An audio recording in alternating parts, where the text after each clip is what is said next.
আপনাকে ধন্যবাদ।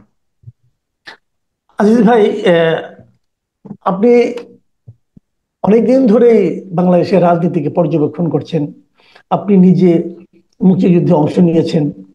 আপনার এই মুক্তিযুদ্ধের এই পরিচয়টা আজকে আমি বিশেষ করে দিলাম এই কারণে যে এই ধরনের একটা প্রসঙ্গ এসেছে।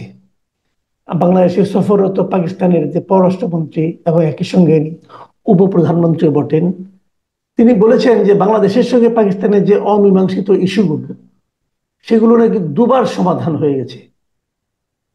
কাজেই আর কোনো মাঝখানে কোনো ঝামেলা নেই। তো আপনি কি মনে করেন? আপনি তো সবই দেখেছেন, আপনার চোখের সামনে সবকিছু ঘটেছে, এত বছরের ঘটনাগুলো। আপনিও কি তাই মনে করেন যে দুবার সমাধান হয়ে গেছে? ধন্যবাদ আপনাকে। পাকিস্তান যে কথা বলতে চাচ্ছে, ভুট্টো সাহেব নাকি একবার মাপ চেয়েছে, আর নওয়াজ শরীফ নাকি একবার মাপ চেয়েছে। তো দুইজনই তো নাই। ভুট্টোকে তো পাকিস্তানি ফাঁসি দিয়ে দিচ্ছে, সমাধানটা কোথায় হলো? তো সুতরাং এটা আসলে অন্ততপক্ষে আমি ব্যক্তিগতভাবে শুনিনি, তবে পাকিস্তান বলেছে দুইবার স্বাধীন তারা এটা মীমাংসা হয়েছে। তা আমি কিন্তু শুনি নাই। আমি গণমাধ্যমে আপনার ৭৯ সাল থেকে যুক্ত, আমি কিন্তু এ পর্যন্ত শুনি নেই। তো এখন পাকিস্তান বলেছে, আর পাকিস্তানের এই পররাষ্ট্র মন্ত্রীর সাথে বিএনপি, এনসিপি, জামাত টিম দেখা করেছে। বিএনপি জি। এবং এনসিপি বলেছে অমীমাংসিত বিষয়গুলির সমাধান হতে হবে, এবং তারপরে আমাদের দেশে সম্পর্ক পররাষ্ট্র নীতি অনুযায়ী তাদের সাথে ব্যবসা বাণিজ্য হতে পারে, সম্পর্ক উন্নয়ন হতে পারে। আর জামাত বলছে এটা সরকার টু সরকারের ব্যাপার, অমীমাংসিত বিষয়টি সমাধান এটা সরকার টু সরকার। দুইজনের এই এই এনসিপি এবং বিএনপি আর জামাতের কথার ভিতরে পার্থক্য আছে। অর্থাৎ সরকার এটা হয়তো ইনিশিয়েটিভ নেবে না বা সমাধান হবে না, কিন্তু এনসিপি কিন্তু বলেছে, বিএনপি বলেছে। তাহলে আপনি বলেন, আমি বলি যে দুইবার যে তারা বলে দুইবার এটা হয়েছে, দুইবার যদি করে থাকে আরেকবার মাপ চাক না। অমীমাংসিত বিষয় যদি সমাধান হয়ে থাকে সেটা ডকুমেন্ট কোথায় প্রকাশ করতে বলেন, সেগুলো দিতে বলেন, তাহলে তো হয়। দুইবার মাপ চাইছে, তার ভিডিও অডিও থাকলে পাশ করার, অথবা এগ্রিমেন্ট কিভাবে মাপ চাইছে এটা বলেন। আর কি মীমাংসা হয়েছে, এটা তো নিশ্চয়ই মেমোটেমো, আন্ডারস্ট্যান্ডিং, চুক্তি টুক্তি একটা কিছু স্বাক্ষর হয়েছে, কোথায় হয়েছে দেখান, তাহলে তো হয়। সেটা তো দেখাতে পারবে না। অর্থাৎ আমাদের দেশে জামাত যখন কখনোই ক্ষমা প্রার্থনা করে নাই, কারণ জামাতও কিন্তু পাকিস্তানের সহযোগিতা করেছে। পাকিস্তানের যে সেনাবাহিনী যে আমাদের দেশে হত্যাযজ্ঞ চালিয়েছে, ধ্বংসযজ্ঞ চালিয়েছে, তাতে জামায়াতের কেন্দ্রীয় কমিটি সিদ্ধান্ত নিয়ে পাকিস্তানি আর্মিকে সহযোগিতা করেছে। সুতরাং দায় জামাতেরও আছে। সুতরাং জামাতও মাপ চায় নাই, পাকিস্তানও মাপ চায় নাই। পাকিস্তানের কাছে আমাদের অনেক হিস্সা আছে, এই হিস্সা তো তাদের দিতে হবে। তাদের সাথে জি। কতটুকু মাপ চাইবে, কতটুকু মাপ চাইবে না, আমরা অন্তত জানি না। পাকিস্তান বলছে, আমার কথা হলো দুইবারই যদি মাপ চাই থাকে, তিনবার চাইলে সমস্যা, উনি মাপ চাক না সরকার পক্ষ আরেকটা থেকে। জিনিস, আজিজ ভাই, আরেকটা জিনিস, মাপ চাওয়াটাই ইম্পর্টেন্ট। আমরা অমীমাংসিত সত্য মোটামুটি ওটা দেখে তিনটা। একটা হলো ক্ষমা চাওয়া, আরেকটা হলো যে অর্থনৈতিক ক্ষতিপূরণ দেওয়া, আর তৃতীয়টা হলো আমাদের এখানে আটকে থাকা পাকিস্তানিদের তাদের এখানে ফেরত নেওয়া। আমাদের এখানে যে আটকে থাকা পাকিস্তানি আছে, ওরা তো এখনো বাংলাদেশের নাগরিকত্ব নেয়নি। হ্যাঁ। তারা তো কাজে এটা জি। ফেরত নিতে চেয়েছে। আপনার তিনটা চুক্তি, আমার চুক্তি হচ্ছে, আমার হচ্ছে যে 20 লক্ষ মানুষ হত্যা করেছে এদেশে, অনেক ইনফ্রাস্ট্রাকচার ভেঙে দিয়েছে, এই জি। গণহত্যার তার তার দায় নিতে হবে না? তারা যদি মাপ চায়, তার মানে তারা দোষ করেছে। আমাদের সম্পদের হিসাব দিতে হবে, আমাদের গণহত্যারও তাদের জন্য দায় নিতে হবে। সেটার কি করবে, সেটাও মীমাংসা হতে হবে। তো এটা সহজ না, অত সহজ না। আমি মুখ দিয়ে মাপ করে চাইলাম আর মাপ দিয়ে দিলাম, এত সহজ না তো। বিষয়টা এত সহজ না। মুক্তিযুদ্ধ করা হয়েছে, যতগুলো মুক্তিযোদ্ধা ছিল, তারা যারা ফ্রিডম ফাইটার ছিল, তারা 1 সেকেন্ডের জন্য কল্পনা করে নাই সে বেঁচে থাকবে। যারা বেঁচে আছে তারা একদম আল্লাহর অশেষ মেহেরবানি বেঁচে আছে।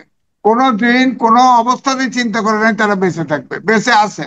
যারা হত্যা করেছে, পাকিস্তানিরা জামাতের নেতাকর্মীদের সাহায্যে রাজাকার আলবদরের সহযোগিতায় যে মেরেছে, হত্যা করেছে, আমাদের মা বোনের ইজ্জত লুণ্ঠন করেছে, অনেক সম্পদ আমাদের বাণিজ্য শোষণ করেছে, নিপীড়ন করেছে, এগুলোর তো হিসাব হতে হবে। এটা অত সহজ ব্যাপার না যে আপনি মুখ দিয়ে মাপ চাইলেন আর মাপ চাইলেন যে আবার সম্পদের মীমাংসা হয়ে গেছে, সেটা ডকুমেন্ট দেখান, ডকুমেন্ট দেখান, চুক্তি দেখান। এটা তো মুখে করলে তো হবে না। আর ভুট্টো যে মাপ চাইছে, নেওয়াজ শরীফ যে মাপ চাইছে দুইবার, দুইবার সেটার অডিও দেখান, তারপরে সম্পদের হিসেবে আসেন। আচ্ছা, আরেকটা জিনিস, এই এই পররাষ্ট্রমন্ত্রী দেখলাম একটা প্রসঙ্গে বললেন যে আমাদেরকে হৃদয় পরিষ্কার করতে বললেন। এই বিষয়টা কি আপনি বুঝতে পেরেছেন? আমাদের হৃদয় কি অপরিষ্কার নাকি? না, হৃদয়, হৃদয় উনি কি ওনার দেশে যে ভোলাটাইল অবস্থা, ওনার হৃদয় আছে কিনা আমি জানি না। তো তাহলে ইমরান খানকে জেলে পুঁতে রাখছে কেন? ইমরান খানের জেলে পুঁতে হৃদয় থাকলে ইমরান খান তো তার তো সবকিছু বাতিল করে তাকে জেলে ঢুকায় রাখছে। এখন ওনাদের হৃদয় কি আবার কি এই যে যে দক্ষিণপন্থীদের উত্থান হচ্ছে সেটা, সেটা দিয়ে আবার আমাদেরকে হত্যা করবে, এরকম কোন পরিকল্পনা হৃদয়ে আছে কিনা তাদের হৃদয়টা খোলসা করে কইতে হবে। আমরা 71-এ তাদের যে হৃদয়, সেই হৃদয়ের যে চরিত্র সেটাই আমাদের কাছে বলবৎ আছে। নূতন করে হৃদয়ঙ্গম করার কিছু নাই আমাদের। আচ্ছা, এখন একটু দেশে ফিরে আসি। আমাদের দেশের সামনে আমরা সবাই প্রত্যাশা করছি একটা নির্বাচন হোক, একটা রাজনৈতিক মানে ক্ষমতা হস্তান্তর হোক, এরকম অনেক কিছু আমরা চাচ্ছি, দেশের একটা ভালো অবস্থা আসুক। এগুলো অনেক কিছু হচ্ছে, কিন্তু এর মধ্যে এখন দেখা যাচ্ছে যে মূল প্রতিবন্ধকতা হিসেবে হাজির হয়েছে জুলাই সনদটা। জামাত এবং এনসিপি তারা বলছে যে জুলাই সনদকে আগে বাস্তবায়ন করতে হবে, এবং কেবল বাস্তবায়নের না, এটাকে সংবিধানের উপরে জায়গা দিতে হবে। আবার তারা বলছে এই জুলাই সনদে যা থাকবে সেটা নিয়ে পরবর্তী সময়ে কোনো আদালতে প্রশ্ন করা যাবে না।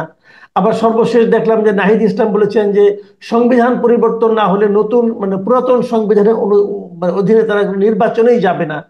এই যে বিষয়গুলো, এগুলো কি নির্বাচনকে আসলে প্রশ্নের মুখে অনিশ্চিত করে তুলছে কিনা? দেখেন, আমার তো মনে হয় এগুলোতে যদি তারা স্টিক করে, তার মানে নির্বাচন তারা হতে দিতে চায় না। কারণ আমি এই যে আপনার কয়েকজন লয়ারের সাথে কথা বলছি, এই সরকার সাংবিধানিক সরকার, অর্থাৎ এই রাষ্ট্রপতির কাছে ওত নিয়েছে এবং 106 অনুচ্ছেদ অনুযায়ী সুপ্রিম কোর্টের মতামত দিয়েছে এই সরকার বৈধ, অর্থাৎ এটা সাংবিধানিক সরকার। সংবিধানেরই সংস্কার করার ম্যান্ডেট নাই। সেখানে আইনজীবীরা বলেছেন, বড় বড় আইনজীবীরা বলেছেন যে সংবিধানের সাথে সাংঘর্ষিক যে কোনো কিছু করতে হলে সংবিধানই একমাত্র, সেটা রাষ্ট্রপতি যদি অর্ডিন্যান্সও জারি করে তবুও সংসদে অনুমোদিত হতে হবে। বিএনপি যেটা বলেছে, এক হলো জুলাই সনদ তো সংবিধানের উপরে হতে পারে না। জুলাই সনদ একটি 24 সালের গণহত্যার বিষয়ে এবং যেসব সংস্কার সব সম্মিলিত একটা জিনিস, এটা সংবিধান হলো সর্বোচ্চ আইন, তার উপরে আবার জায়গা দেয় কেমনে? এটা তো সম্ভব না। এই জন্য সাংবিধানিক যেসব সংস্কার হবে সেটা নূতন, বিএনপি বলেছে সেটা সংসদে পাশ হবে, আর যেটা সংবিধানের বাইরে থাকবে সেগুলো অর্ডিন্যান্স দেওয়া হোক আর যা করে হোক সেটা বাস্তবায়ন করা যাবে। এনসিপি বলছে গণপরিষদ নির্বাচন এবং সংসদের নির্বাচন একবারে হবে, এবং গণপরিষদ নির্বাচনে সবকিছু এই নূতন সংবিধান পুনর্লেখন করে এটা পাশ করতে হবে, এবং 120 দিন পরে ওই গণপরিষদই সংসদে রূপান্তর করবে। আর জামাত বলেছে প্রেসিডেন্টের অর্ডিন্যান্স অথবা গণভোট দিয়ে এটা বাস্তবায়ন। আমি আশ্চর্য হই যে এনসিপির চাই, জামাতের চাইতেও এনসিপি তো অনেক বেশি ম্যাচিউর। জামাত আপনি খেয়াল করেন, জামাত বলছে গণভোট, গণভোট হলেও তো সংবিধানে লাগবে, গণভোট তো সংবিধানে ইনক্লুড করতে হবে না? তারপরে রাষ্ট্রপতি অর্ডিন্যান্স দিয়ে পাশ করে তারা নির্বাচনে চলে যাইতে চায়। এটা কোন ধরনের কথা? কোন আইনে আছে? এটা কি? একজন জামাতের আমির ডাক্তার, আপনার জামাতের সেক্রেটারি জেনারেল ঢাকা ইউনিভার্সিটি থেকে আপনার এক সাবজেক্টে কিন্তু ফার্স্ট ক্লাস পাওয়া, এটা তো তারা বোঝে না, রাজনীতি করে। যে সংবিধানের সাথে, এই সংবিধানের সাথে সাংঘর্ষিক কোনো কিছু বাস্তবায়নযোগ্য নয়, এটা তাদের মাথায় রাখতে হবে। সুতরাং এখানে অনেকগুলো সমস্যা আছে। এই সমস্যাগুলো তারা বলেছে যে, আবার এনসিপি বলেছে, জামাতও বলেছে যে জিয়া রহমানের সময়ে যেসব প্রোক্লামেশন দিয়ে যেটা করেছে সেইভাবে আমরাও করতে পারি। আপনি তো জিয়া রহমান তো তখন তো সংবিধান স্থগিত ছিল, সংবিধান তো ছিল না, পার্সোনাল প্রোক্লামেশন করেছে, ওটা পরে সংবিধানে অন্তর্ভুক্ত করেছে। আপনাকে আপনাকে বলেন তো, এখন তো সাংবিধানিক সরকার, আপনার সংবিধানে 106 অনুচ্ছেদে অনুমোদন নিয়েছেন, আপনি কিভাবে অর্ডিন্যান্স জারি করবেন?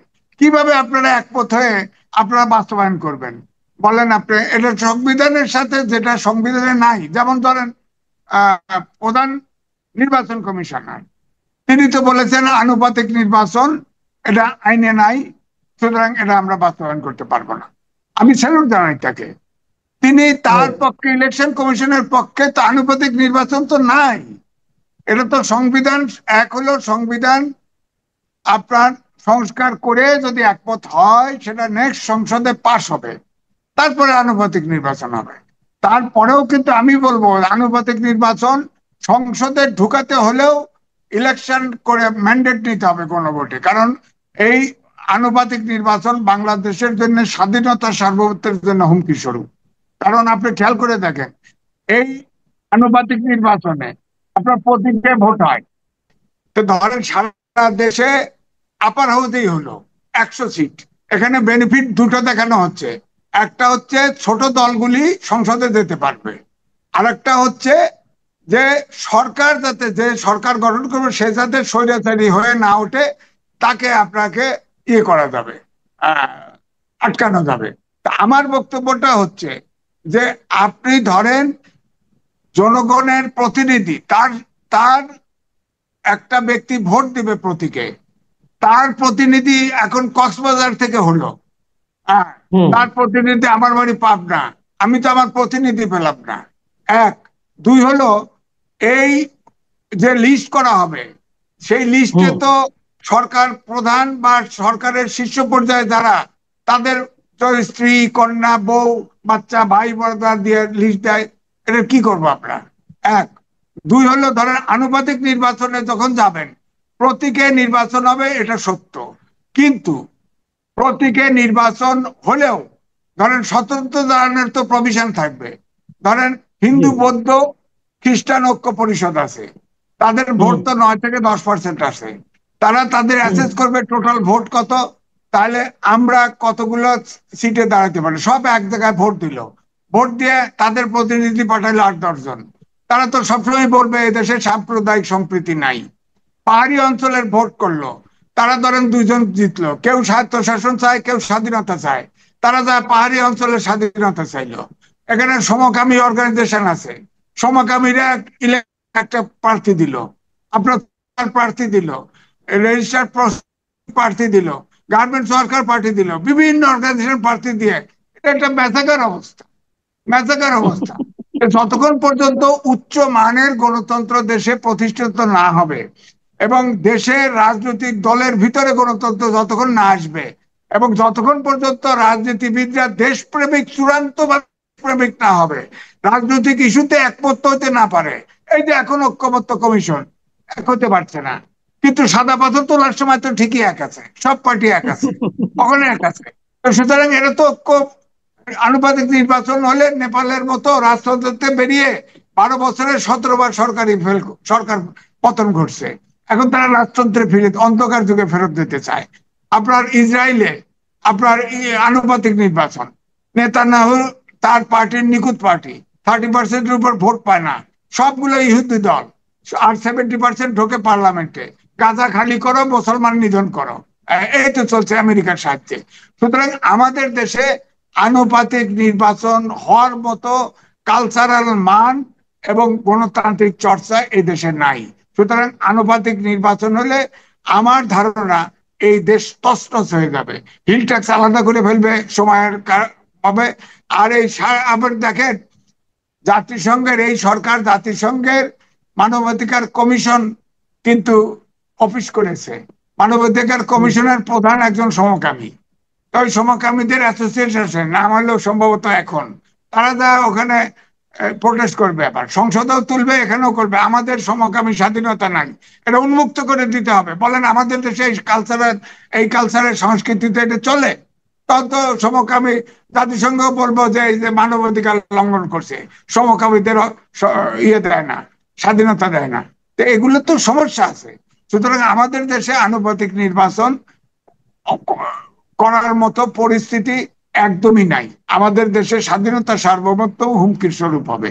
এরা শুধু, আপনি দেখেন জামাতের প্রেসিডেন্ট এবং সেক্রেটারি জেনারেল, এদের যে বাড়ি যেখানে, সেখানে কিন্তু তারা জিতবে না। কিন্তু আনুপাতিক নির্বাচন হলে তাদের নাম টপে থাকবে লিস্টে, তারা হয়তো হয়ে যাবে। এখানে ব্যক্তি ইন্টারেস্ট কাজ করতেছে, এখানে বুঝতে দেশের পারছি। ইন্টারেস্ট না, ব্যক্তি ইন্টারেস্ট কাজ করতেছে। আপনার কি ধারণা ফেব্রুয়ারিতে কি নির্বাচন হচ্ছে? তাহলে আপনার কি মনে হয় সব মিলিয়ে? আমার তো মনে হয় যে এই এইভাবে যেভাবে আপনার এনসিপি এবং জামাত যেভাবে স্টিক করতেছে, তারা তো হুম। অনেকটাই বলা যায় তারা সরকারে আছে।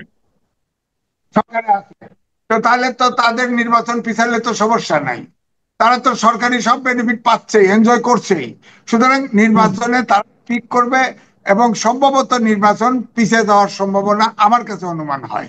তবে এও বলি যে সরকার কিন্তু নির্বাচন দিতে সম্পূর্ণ আগ্রহী। তো সুতরাং আমি এই জায়গায় বলবো, নির্বাচন হইতেও পারে ফেব্রুয়ারিতে, নাও হইতে পারে। এই জায়গায় আমার অবস্থান। যুদ্ধ বিষয়টা নিয়ে আপনি এটা খেয়াল করবেন, নানা রকম ইস্যু কিন্তু আসছে। এক একজন এক এক কথা বলছে। কেউ বলছে মুক্তিযুদ্ধে এত লোক মারাই যায় নাই, কেউ বলছে শরণার্থীর সংখ্যা কয়েক হাজার ছিল মাত্র, এবং এখন একজন বলছে যে মুক্তিযুদ্ধের ইতিহাসই যা আমরা দেখি সব তার নাকি 90% ভুয়া। তাহলে কোন 10% ঠিক, কোন 90% ভুয়া? এবং উনি এটা কিভাবে নির্ধারণ করলেন? এই সব মিলিয়ে আপনি কি মনে করেন মির্জা ফখরুল ইসলাম আলমগীরের মতো যে 71কে ভুলিয়ে দেওয়ার একটা ষড়যন্ত্র চলছে? মির্জা ফখরুল ইসলাম যেটা বলেছেন এটা খুব ভালো উপলব্ধি। এবং ওনার আরো আমি কিছু বক্তব্য দেখেছি, এর আগেও উনি বলেছেন। আসলে 24-এর পরে এসে আমরা দেখতে পাচ্ছি আমাদের মুক্তিযুদ্ধকে নিয়ে নানা রকম বিতর্ক এবং ন্যারেটিভ সৃষ্টি করার প্রচেষ্টা চলছে। সেই কারণে মুক্তিযুদ্ধের সপক্ষে লোকজন ক্ষিপ্ত। তারা মনে করছে যে এই যে 24-এর আন্দোলন নিয়ে সত্যি সত্যি এরা মুক্তিযুদ্ধকে মানে আড়াল করতে চায়। এবং এর পেছনে যে স্বাধীনতা বিরোধী শক্তি আছে এতে তো কোনো সন্দেহ নাই। কারণ তারা 71-কে স্বীকারই করে না। 71-এ যে অ্যাট্রোসিটি হয়েছে, 71-এ যে গণহত্যা হয়েছে, মানুষ মেরেছে, 71-এ যে যা কিছু ঘটেছে, এগুলোকে অস্বীকার করে তারা শেখ হাসিনার আমলে যে 24-এ যে ক্ষমতার লড়াই হলো, একটা স্বাধীনতার যুদ্ধ আর একটা হচ্ছে ক্ষমতার লড়াই, এই একটাকে দিয়ে আরেকটাকে ঢাকার চেষ্টা করছে। আমি খুব আশ্চর্য হই, ইভেন এনসিপির দুই একজন ব্যক্তিও এটা এরকম এদের সুরে কথা বলে, যার কারণে এনসিপি কে বলা হয় যে জামাতের এরা বোধহয় বি টিম। তো যাই হোক সেই বিষয়টা, কিন্তু দেশের একটা প্রধান রাজনৈতিক দল যে বিএনপি এটা নিয়ে বারবার বলছে। তারা বলে যে 71-কে বোলানো যাবে না 24 দিয়ে, তাদের এই এই এই জায়গায় তাদের বক্তব্য স্পষ্ট।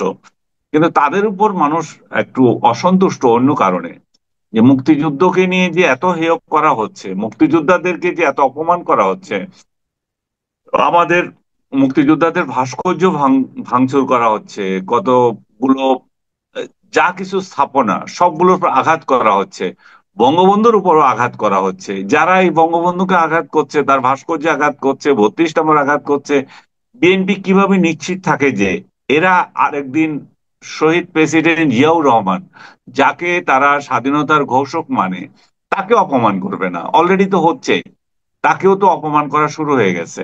আপনি যে মুক্তিযুদ্ধের আহ সংখ্যা নিয়ে কথা বললেন, যে সংখ্যা নিয়ে একটা বিতর্ক শুরু হয়েছে, আপনি দেখেন এই সংখ্যা নিয়ে বিতর্ক তো আগে ছিল না। সংখ্যা নিয়ে একবার বলা হয়েছিল যে এটা 3 মিলিয়ন, বলা হয়ে গেছে আসলে 3 লাখ হবে। সেই জিনিসটাও মানা যায়। কিন্তু আপনি যখন এই সংখ্যা নিয়ে বারবার আপত্তি তোলেন, বারবার এটাকে জাস্টিফাই করতে চান, ইভেন 2000 বলেন, তার মানে তো মনে হয় যে এটা তো বলার অপেক্ষা রাখে না। এরা ডেলিভারেটলি এগুলো করছে, মুক্তিযুদ্ধকে বিতর্কিত করার জন্য এগুলো করছে। এবং আমাদের এবং পাকিস্তান কোনো ভুল করেনি, সেটা আমাদেরকে বোঝানোর জন্য করছে। এই প্রেক্ষিতে এখন যদি বদরুদ্দিন উমরের কথা আপনি বলছিলেন, বদরুদ্দিন উমরের কথা যদি আসে, উনি বলছেন যে উনি উনি প্রথমে বলা দরকার এই বদরুদ্দিন উমর যাকে মানে ও তার বিরোধীরা বদ ওমর বলে ডাকে, এই ভদ্রলোক নিজে এত বড় বুড়ো হয়েও মুক্তিযুদ্ধের সময় মুক্তিযুদ্ধে যান নাই। এত বড় বড় কথা বলছেন মুক্তিযুদ্ধ নিয়ে, কিন্তু উনি মুক্তিযোদ্ধা না। এবং উনি বলছেন মুক্তিযুদ্ধের ইতিহাস 90% ভুয়া। আপনি তো ভাই মার্ক্সবাদ নিয়ে, লেনিনবাদ নিয়ে, দুনিয়ার কত কিছু নিয়ে বই লিখে ভরে ফেলছেন। আপনার বই বাজারে বিক্রি হয় কিনা জানি না, বাট আছে তো। আপনার বই তো অভাব নাই, এক সময় আমরাও কিনেছিলাম আপনার মার্ক্সবাদের অওয়া ক খ। কি যে ঘোড়া ডিম লিখেছেন এখন বুঝি। সেই জায়গায় আপনি যে বইগুলো লিখেছেন সেগুলোর পাঠক নিশ্চয় কিছু ছিল। তা আপনি মুক্তিযুদ্ধ নিয়ে লিখলেন না কেন? মহান আহ, ইয়ে ব্যক্তি, মহান বুদ্ধিজীবী, আপনার তো উচিত ছিল মুক্তিযুদ্ধ নিয়ে কিছু বই লেখা, যেখানে আমরা জানতে পারতাম যে আসলে 90% ভুয়া কোথায়, আর আপনার ওই 10% সত্যতা কি কি ছিল, আর যে 90 ভুয়া সেগুলো কি। এই লোক ভাষা আন্দোলন নিয়ে বই লিখেছে। কি যে মিথ্যাবাদী একটা লোক, আমি তাকে মিথ্যাবাদী বলবো, এখন অনিয়ারে বলছি মিথ্যাবাদী। সে বঙ্গবন্ধু 52 ভাষা আন্দোলনে তার কোনো অবদান নেই, এটাই তার প্রতিষ্ঠা করার জন্য সে আপ্রাণ চেষ্টা করে গেছে। কিন্তু দেখা যাচ্ছে যে অসমাপ্ত আত্মজীবনীতে লেখা আছে যে উনি যারা এই আন্দোলনের সঙ্গে জড়িত ছিল তারা বঙ্গবন্ধুর সাথে জেলখানায় দেখা করছে, চিঠি বিনিময় হচ্ছে, উনি তাদেরকে চিরকুট পাঠাচ্ছে। এবং 21শে ফেব্রুয়ারির যে মানে চূড়ান্ত আন্দোলনে উনি অনশন করছেন ঢাকার বাইরে একটা ইয়েতে, জেলখানায়। এবং সেখানে এবং যেদিন এই এই 21-এর চূড়ান্ত দিন আসলো, হত্যা করা হলো আমাদের ভাষা শহীদদের, সেদিন তার অনশন ভাঙানো হলো এবং তাকে খাওয়ানোর বহু চেষ্টা করা হয়েছে। এগুলো এগুলো বলার অপেক্ষা রাখে না, এগুলো পুরোটাই অসমাপ্ত আত্মজীবনীতে আছে। অসমাপ্ত আত্মজীবনীও যাদের এই প্রসঙ্গক্রমে আপনাকে বলে রাখি, অসমাপ্ত আত্মজীবন নিয়েও আর কিছু রাজাকারের ছাওয়াল একটা বিতর্ক তুলেছিল যে এটা বঙ্গবন্ধু লেখে নাই, এটা লিখেছে আরেকজন। কিন্তু এখন, এবং আমি দেখেছি আমার ওয়ালে বিশিষ্ট বিশিষ্ট লোকেরা সেটাকে শেয়ার করে খুব আনন্দ উল্লাস করছিল। কিন্তু ওদেরই আবার ফ্যাক্ট চেক কমিটি যেগুলো আছে, রাজাকারদের ফ্যাক্ট চেক যারা করে, ওই রাজাকারদের ফ্যাক্ট চেক অর্গানাইজেশনই এখন বলছে যে ওই রিপোর্টটা ভুয়া। অসমাপ্ত আত্মজীবনী বঙ্গবন্ধুরই লেখা, এবং এটা আরেক জি। বইয়ের সাথে আরেক বইয়ের কিন্তু গুলিয়ে ফেলেছে। কিন্তু দেখেন এটা নিয়ে কোনো ওদের প্রচার নাই, এরা কিন্তু চুপ হয়ে আছে। তো রাজাকারদের চরিত্র, স্বাধীনতা বিরোধীদের চরিত্র আপনি এভাবেই চিনবেন। এরা সত্যের সঙ্গে থাকবে না, এরা সবসময় অসত্যকে গুলিয়ে দেবে। আর এরা মুক্তিযুদ্ধের পক্ষে যদি কেউ কিছু বলে সেটাকে অসত্য প্রমাণের জন্য উঠে পড়ে লাগবে, এবং এদের কাজই হচ্ছে এটা। এবং ওই ফ্যাক্ট চেক কমিটি যেগুলো বললাম, হিউমার স্ক্যানার, ও হিউমার স্ক্যানার দেখবেন যে মুক্তিযুদ্ধ নিয়ে কেউ কিছু যদি মানে মিথ্যা কথা বলে তখন এরা কিছু করে না। আমি এদেরকে নিয়ে স্ট্যাটাস দিয়েছিলাম যে এখন ওই হিউমার স্ক্যানারকে থ্যাঙ্কস জানাতে হয় যে ওরা দিয়েছে এবং ওরা এটার গবেষণা করেছে। আমি বলেছি যে এখন হিউমার স্ক্যানার কোথায়? হিউমার স্ক্যানার এসেছে এবং এসে বলেছে যে এটা ভুয়া রিপোর্ট। চ্যানেল 24 একটা ভুয়া রিপোর্ট করেছে, অসমাপ্ত আত্মজীবনী বঙ্গবন্ধুর লেখা না। এবং চ্যানেল 24ও তার রিপোর্ট এখন গায়েব করে দিয়েছে। আমি হুম। মানে আমার এত ইয়ে লাগছে যে বাংলাদেশে এই যে বঙ্গবন্ধুর পক্ষে একটা লোক নাই যে আদালতে গিয়ে এই এই এই মিথ্যাবাদী রিপোর্টারদেরকে চ্যালেঞ্জ করতে পারে এটা এবং হয় এই কি, মিথ্যা রিপোর্টের জন্য সাজা দিতে পারে। এটা আপনার ট্যাগিং এর ভয়ে হয়তো করে না, অনেকে হয়তো করতে চায়, ভাবে আবার, কারণ সরকার তো মব জাস্ট এই মব ভায়োলেন্সকে কোনোভাবেই নিয়ন্ত্রণ করতে চায় না। সেক্ষেত্রে আপনি গেলে হয়তো আপনি মবের শিকার হতে পারেন। এটাও তো একটা ভীতি। হ্যাঁ, সেটাও ঠিক। কারণ মুক্তিযুদ্ধ এবং বঙ্গবন্ধু নিয়ে কিছু লিখলেই মনে হচ্ছে যে সে আওয়ামী লীগের, মানে একটা সুন্দর একটা ট্যাগ দেওয়া শুরু হয়ে গেছে আওয়ামী লীগের। এই মনে হচ্ছে যে আওয়ামী লীগের সম্পত্তি, এই যে মুক্তিযুদ্ধ এবং বঙ্গবন্ধু আওয়ামী লীগের সম্পত্তি। এরাই কিন্তু বলতো আওয়ামী লীগ যদি বঙ্গবন্ধুকে ছেড়ে দিত তাহলে উনি মহান নেতা হতেন, আমরা তাকে পূজা করতাম সবাই। হ্যাঁ, হুম, হুম, হুম। জয় বাংলা ওরা বলে কেন? জয় বাংলা তো মুক্তিযুদ্ধের স্লোগান ছিল, ওরা কেন হাইজ্যাক করলো? ওরা নিজেরাই এগুলো করতেছে। তো এগুলো বলে লাভ নাই, এগুলো পুরনো কথা। এবং এরা বারবার প্রমাণ করছে যে এখন 5 আগস্টের পর ওরা আরো ভালো করে প্রমাণ করছে যে আসলে মুক্তিযুদ্ধের একমাত্র ধারক দল এখন আওয়ামী লীগই আছে, যাকে আমি নিজেও এই সবসময় ট্রোল করতাম যে এরা চেতনা বিক্রি করে চলছে। এখন দেখছি যে ওরা চেতনার জন্য ঠিকই আছে। চেতনা অন্যরা বিক্রি করছে না, চেতনা চেতনা কিভাবে নষ্ট করা যায় সেই প্রতিযোগিতায় লেগেছে। আমাদের মুক্তিযুদ্ধকে হেয় করা, আমাদের শহীদের সংখ্যাকে হেয় করা, আমাদের ইতিহাসকে হেয় করা। এরা পারলে তো এখন পাকিস্তানের কাছে ক্ষমা চেয়ে বসে যে ভাই, আমরা যে মুক্তিযুদ্ধ করেছিলাম সেটা অপরাধ করেছিলাম, এই যে আমরা যে তবে ক্ষমা আমি কিন্তু চাওয়ার মনে জন্য করি চাপ দিচ্ছি, আমরা এই যে যে আপনি ক্ষমা বলেন চাওয়ার না, জন্য চাপ দিচ্ছি, এরা উল্টা ক্ষমা চাইবে যে ভাই আমরা না অপরাধ না, করেছিলাম, আমাদেরকে ক্ষমা করে দে।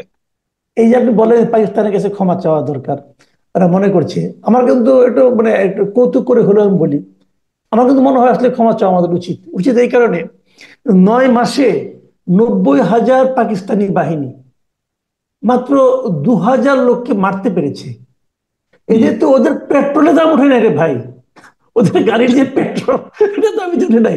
এখন আমাদের মনে হয় জানেন ওদের কাছে ক্ষমা চাওয়া উচিত যে আমরা এত কম কেন মরলাম, তোমাদের এত পরিশ্রম হলো 9টা মাসে, এত ব্যয় করলা, তোমরা আমাদের ক্ষমা করে দিও। এখন আপনার কথা অনুযায়ী মনে হচ্ছে এই ধরনের কথা বলার সময় হয়ে গেছে। ওরা নিজেরাই বলতেছে, ওদের জেনারেলি বলতেছে কমপক্ষে 12 লক্ষ মেরে দিয়ে গেছে, আর ওরা আবিষ্কার করছে 2,000 মরেছে। কতটা বেজন্মা হলে এই ধরনের মেন্টালিটি পোষণ করলে বাংলাদেশে নিজেদের ইতিহাসকে এভাবে বিকৃত করে কেউ? আমি আমি আপনাকে আরেকটা তথ্য দিই। পাকিস্তানের এই মানে পরাজয়ের পর ওরা যখন চলে গেল, যাওয়ার পর যখন নাকি ওখানে কিন্তু পাকিস্তানে একটা কমিশন হয়েছিল এই মুক্তিযুদ্ধ নিয়ে, হামুদুর রহমান কমিশন, আপনি নিশ্চয়ই খেয়াল হ্যাঁ, আমি আছে। জানি ওই রিপোর্ট। হ্যাঁ, ওই হামুদুর রহমান কমিশনে কিন্তু তারা এই ফিগারটাকে তারা কমিয়ে দেখাইছে, অনেক কমায় দেখাইছে। সেটা হুম। কমায় যেটা দেখাইছে সেটাও প্রায় 65,000 না 60,000 মধ্যে দেখাইছে। ওরা ওরা তো স্বীকারই করে না। তারপরে ওরা হুম। বলছে যে ক্যাজুয়ালিটি ছিল 65 থেকে মানে 70,000-এর মতো, 65,000-এর মতো, আর এই ফিগারটা উল্লেখ করেছে। আর হুম। আমাদের নতুন ইতিহাসবিদ বলছে 2,000। যাই হোক, এই আলোচনা যত কম করা যায় তত ভালো। আমি এখন একটা অন্য প্রসঙ্গে আসি, নির্বাচন নিয়ে। এই নির্বাচনটা আমরা কিন্তু ভেবেছিলাম যে একটা নির্বাচন হবে, আমাদের দেশের মানুষ তাদের পছন্দ অনুযায়ী আগামী যে শাসক কে হবে, মানে শাসন ক্ষমতা কার হাতে থাকবে সেটা বেছে নিবে। কিন্তু এর মধ্যে নির্বাচন নিয়ে নানা ধরনের ষড়যন্ত্র হয়ে উঠছে, কাদা ছোড়াছুড়ি হচ্ছে, আবার অনিশ্চয়তা তৈরি করা হচ্ছে। তারেক রহমান যখন বলেন যে এই আন্দোলনে যারা সহযোদ্ধা ছিল তারা এখন মানে স্বৈরাচারের মতো বিএনপির বিজয় ঠেকাও প্রবণতা তাদের মধ্যে লক্ষ্য করা যাচ্ছে, তো এটা আসলে কেন ওনাকে এরকম এরকম কথা বলতে হচ্ছে? আমার মনে হচ্ছে সবারই একটাই লক্ষ্য, যে নির্বাচন পিছিয়ে যাক। নির্বাচন যখন না হয়, আপনার তো বিএনপির প্রতিপক্ষকে এনসিপি এবং জামাত, তারা তো এনজয় করছে। জামাত নেতারা তো এখন বেড়াতে যাচ্ছে, দেখলাম আজকে চীনে যাচ্ছে পুরো, মানে স্টলওয়ার্ড যারা আছে সবাই। তো এরা এরা তো আনন্দে আছে। এখন এই যে বাংলাদেশে যে একটা ইলেকশন এবং তাদের যে ইলেকশন প্রস্তুতি, ইলেকশন যে করতে হবে, দলটাকে নিবন্ধিত করতে হবে, এটা তো আমি দেখছি না তাদের মধ্যে। তারা তো ভেবেই নিয়েছে, বা তাদের অ্যাক্টিভিটিজে মনে হয় যেন ফেব্রুয়ারিতে ইলেকশন হচ্ছে না। এবং তারা যে বলছিল একজন যে ফেব্রুয়ারিতে ইলেকশন হবে না, ওইরকমই মনে হচ্ছে। আর জামাত তো যত ইলেকশন পিছিয়ে যেতে পারে তাদেরও লাভ। যদিও একটা একটা স্বীকৃতি তাদের আছে, এই যে ডামাডোলের মধ্যে তারা যে বিরোধী দল ও হলেও যেতে পারবে, সেটাও তো তাদের একটা বড় স্বীকৃতি। বাংলাদেশের মতো একটা একটা দেশে জামাতে ইসলাম, যার কোনো অস্তিত্ব নাই কোথাও, তারা, মানে অন্য দেশের বাইরের কথা বলছি আমি, তারা এই দেশে এসে প্রধান বিরোধী দল হয়ে যাওয়ার সম্ভাবনা আছে। কারণ যেভাবে ইলেকশন যদি হয়, এটা চোখ বন্ধ করে বলা যায় যে বিএনপি ক্ষমতায় যাবে এবং তারা ইয়েতে যাবে। কারণ জামাত যদি ক্যারিশমা দেখাতে পারতো, জামাতের নেতৃত্বের অনেকে বলে, আমির থেকে শুরু করে অনেক ভালো নেতা আছেন, আমি অস্বীকার করি না, সৎ নেতাও আছেন, আমি আপনাদের বারবার বলেছি, এখানেও বলেছি। কিন্তু ওভারঅল জনগণ তাদেরকে গ্রহণ করার মতো যেই ম্যাটেরিয়ালস দরকার, এগুলো তো তাদের মধ্যে নাই। তাদের মধ্যে তো ক্ষমা নেই, তারা তো ক্ষমা চাচ্ছে না এখনো। তারা তো অন্যের মতকে গ্রহণ করার যে অ্যাবিলিটি, সেটা এখনো এখনো অর্জন করে নাই। এখনো সোশ্যাল মিডিয়ায় দেখবেন জামাতের লোকেরা গালি দিচ্ছে, আমাকে দিচ্ছে, আপনাকে দিচ্ছে, অন্যদেরকে দিচ্ছে।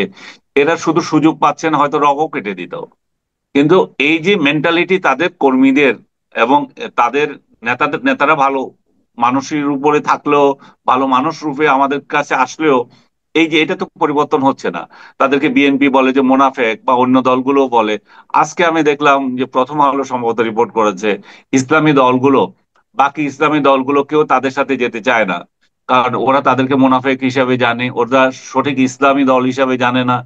এবং শুধুমাত্র চরমোনাইয়ের দল বোধহয় একটুখানি আগ্রহী। চরমোনাইয়ের দল দ্বিতীয় বৃহত্তর ইসলামিক দল, তাতে কোনো সন্দেহ নাই। এই দুই দল মিলে ইম্প্যাক্ট করতে পারবে কিনা আমি জানি না। এবং চরমোনাইয়ের দলও যদি যায়, তাহলে এতদিন ধরে যে জামাতকে তারা আজে বাজে গালাগালি করেছিল এবং জামাত বিরোধিতার নামে আওয়ামী লীগের সাথে কাঁধে কাঁধ মিলিয়ে আওয়ামী লীগের ছত্রছায়ায় তারা যে দল বড় করেছিল, হ্যাঁ, আওয়ামী লীগের সুবিধা নিয়ে। আমি আওয়ামী লীগের সুবিধা এইভাবে নিচ্ছি যে আওয়ামী লীগ জামাতকে নির্যাতন করছে বা সরকার জামাতকে নির্যাতন করছে, এদেরকে কখনো কিছু বলে নাই। এদেরকে বাড়তে দিয়েছে, হেফাজতকে বাড়তে দিয়েছে। তো এই যে গোষ্ঠী, হেফাজত গোষ্ঠী এবং এই যে চরমোনাই পীর গোষ্ঠী, ওরা তো কওমি গোষ্ঠী, যে খেলাফত গোষ্ঠী, এরা তো জামাত বিরোধী ছিল। এখন খেলাফত গোষ্ঠী যে কয়জনই ছিল, যে কটা রাজনৈতিক দল আছে, আমি দেখছি যে প্রায় 10টার মতো ইসলামী দল, সেগুলোর মধ্যে জামাতের নিয়ে তাদের আগ্রহ নাই। তো জোর করে যদি তারা ঐক্য করেও, তাহলে সেখানেও কতটা ইম্প্যাক্ট পড়বে আমার মনে হয় না। কারণ বাংলাদেশের মানুষ নামাজি হইতে পারে, বাংলাদেশের মানুষ যে আল্লাহ আছে কি নাই এই প্রশ্নই যখন ভোট হয়, সেখানে তো মানুষ অংশ নেবে না। মানে ইসলাম নিয়ে যদি রাজনীতি করতে হয়, তাহলে তো আল্লাহ আছে কি না এ নিয়েও ভোট দিতে হবে। তো মানুষ তো সেটা নিয়ে ভোট দেবে না। মানুষ তো রাজনীতিকে ইসলামের সাথে সংশ্লিষ্ট করতে চায় না। তো যারা বাংলাদেশের ধর্মপ্রাণ মানুষগুলো তো এটা চায় না। তো সেই জায়গায় শুধুমাত্র ইসলামকে দিয়ে জামাতে ইসলাম উঠে যাবে, ধর্ম ধর্মভিত্তিক রাজনৈতিক দলগুলোকে জোট করে ক্ষমতায় যেতে পারবে, আমার মনে হয় না। তারা যদি ক্ষমতায় যেতে চায়, তাদেরকে মাস পিপলের কাছে আসতে হবে, তাদেরকে সহনশীল হতে হবে, তাদেরকে এই যে হুমকি দামকি দেওয়া এগুলো বন্ধ করতে হবে।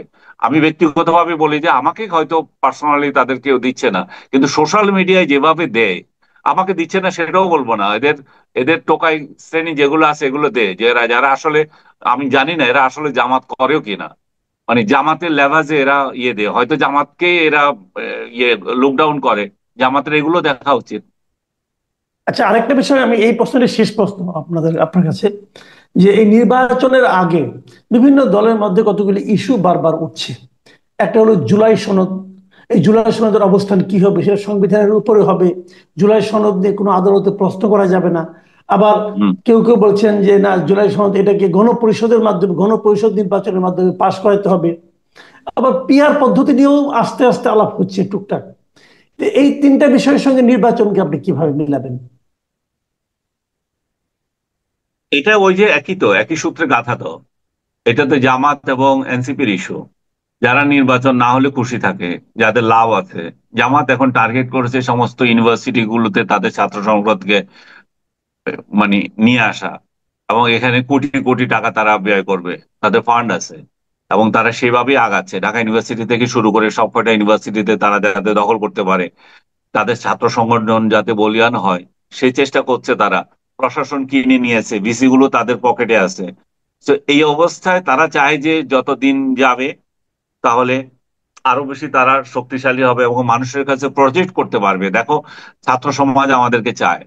তো মানুষের মধ্যে এই এই এই চেতনা যদি তারা, এই চেতনা বলবো না, এই পারসেপশন যদি তারা আনতে পারে যে আমাদের গ্রহণযোগ্যতা কতটা হয়েছে, সেই চেষ্টা তারা করে যাচ্ছে। এনসিপি তো আমি জানি না ওরা কি চায়।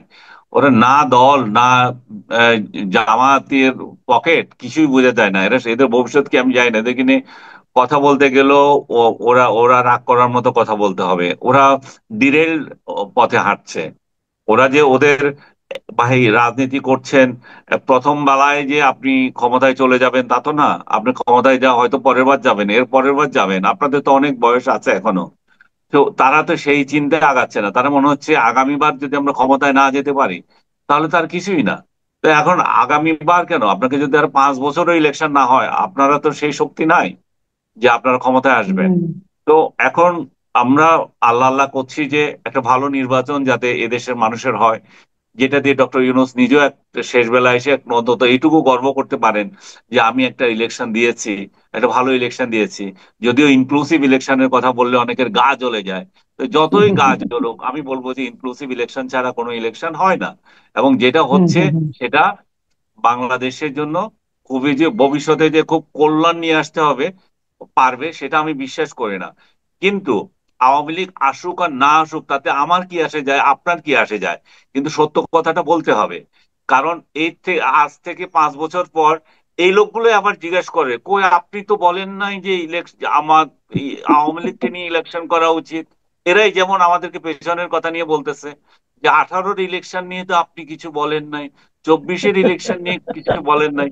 দুর্ভাগ্যক্রমে আজকে আমার ওয়ালে এসেছে যে 18 এবং 24-এর ইলেকশন নিয়ে যে কথা বলছি, 14-র ইলেকশন নিয়ে কথা বলেছি, যে যেখানে এই সরকারকে সমালোচনা করছি যে যেগুলো ইলেকশন করছেন সেগুলো কোনো ইলেকশন না। তো এই কারণে বলছি যে আমাদেরকে এই আওয়ামী লীগ ইলেকশন করতে পারুক আর না পারুক, আমরা বলে যাব যে হুম। এটা ভালো নির্বাচন নয় এবং এটা ইনক্লুসিভ ইলেকশন না হলে ভবিষ্যতে গণতন্ত্রের জন্য ভালো নয়। জি, অনেক ধন্যবাদ জনাব আনিস আলমগীর। প্রিয় দর্শক, আপনারা শুনলেন আনিস আলমগীরের ব্যাখ্যা। আহ, এটা আমরা নিজেরাও দেখেছি, এই প্রবণতাটা যেটা দিয়ে উনি শেষ করলেন। অনেকেই দেখবেন বলে, আপনি 15 বছর কোথায় ছিলেন, আপনি অমুক সময় কোথায় ছিলেন, তখন তো কিছু বলেন নাই। আমরা খালি একটা কথা বলি ভাই, যে আপনি কোথায় ছিলেন, আপনি কোথায় ছিলেন বলেন। এখন যাকে আপনি 10 জন লোকের মধ্যে, 10 জনের মধ্যে 9 জনকে টাচ করেন, দেখবেন সবাই এখন হাসিনা বিরোধী। আবার 2024-এর আগে 10 জনের মধ্যে 9 জনকে টাচ করলে সবাই ছিল হাসিনার পক্ষের লোক।